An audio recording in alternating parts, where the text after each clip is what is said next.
जब तेज हवा उड़ती है या पानी जोर से बहती है तब क्या होगा? कई बार टॉप सॉइल हवा से उड़ जाती है या पानी में घुल जाती है। ऐसे हवा या पानी से टॉप सॉइल के निकालने की प्रक्रिया को सॉइल इरोजन कहते हैं।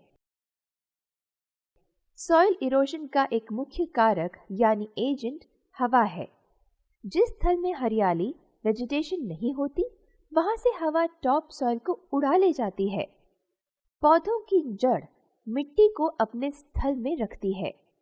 अगर कहीं ज्यादा पौधे हैं तो हवा की गति यानी स्पीड कम होती है।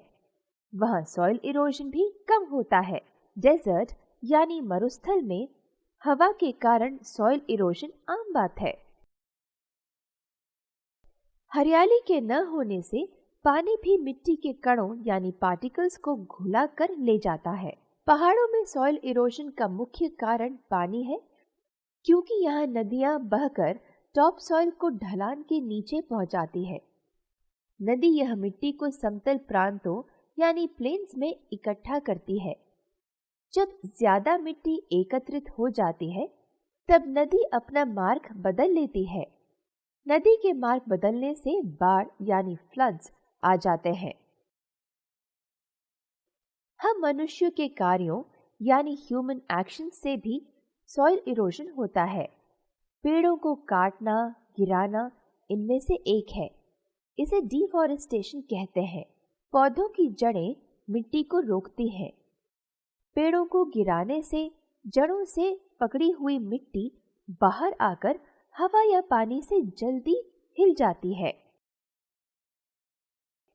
जानवरों से क्या होता है?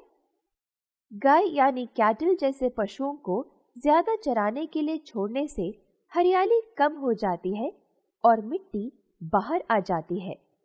यह भी सॉइल इरोजन का कारण बनता है।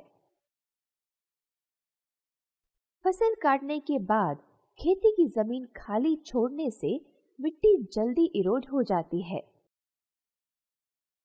ढलानों यानी स्लोप्स में हल चलाने से यानी प्लाउइंग करने से मिट्टी ढीली होकर हवा या पानी के मिलने से दूर तक निकल जाती है।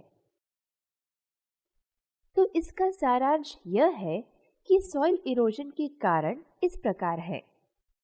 हवा, पानी, मनुष्य के कार्य जैसे डिफॉरेस्टेशन, ज्यादा चारा खिलाना, खाली जमीन छोड़ना, लीविंग अनकल्टिवेटेड लैंड, पहाड़ों की ढलान पर हल चलाना इत्यादि। तो हमें मिट्टी का इरोजन कैसे रोकना है? मिट्टी को बहाव यानी क्षरण से बचाने को सॉइल कंजर्वेशन कहते हैं।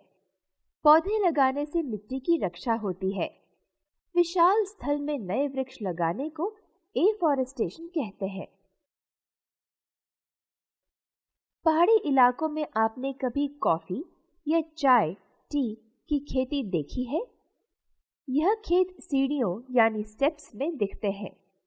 क्या ये स्टेप्स चढ़ने के लिए हैं? नहीं। पहाड़ी इलाकों में ढलान होने के कारण वर्षा का पानी बहकर नीचे जल्दी आता है। बहता हुआ पानी टॉप सॉइल को साथ ले जाता है। ऐसा नहीं हो, इसलिए यहाँ खेती सीढ़ी जैसी जमीन पर करते हैं।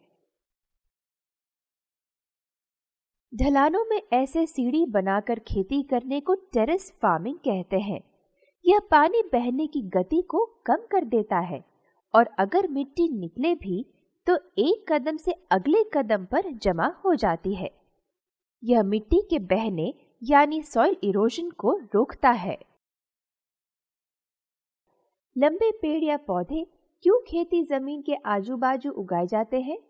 वे खेती का कवच बनकर हवा की गति और सॉइल इरोजन को कम करते हैं।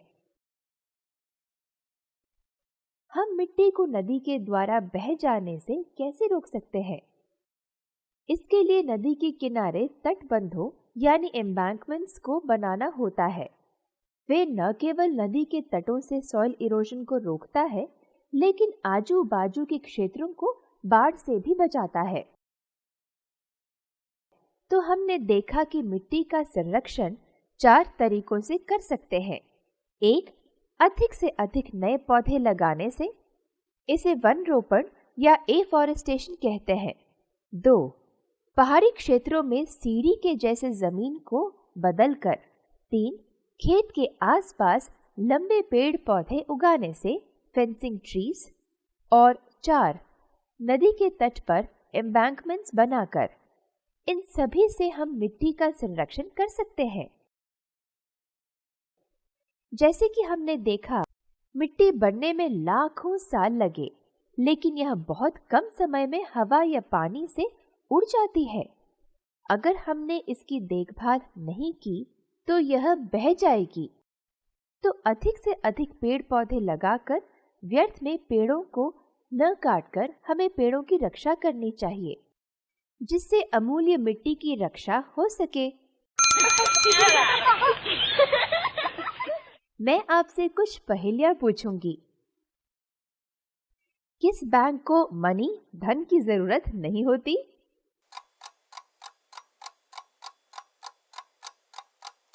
रिवर बैंक बिना पैर के चलता है और बिना मुंह बोलता है। कौन है ये?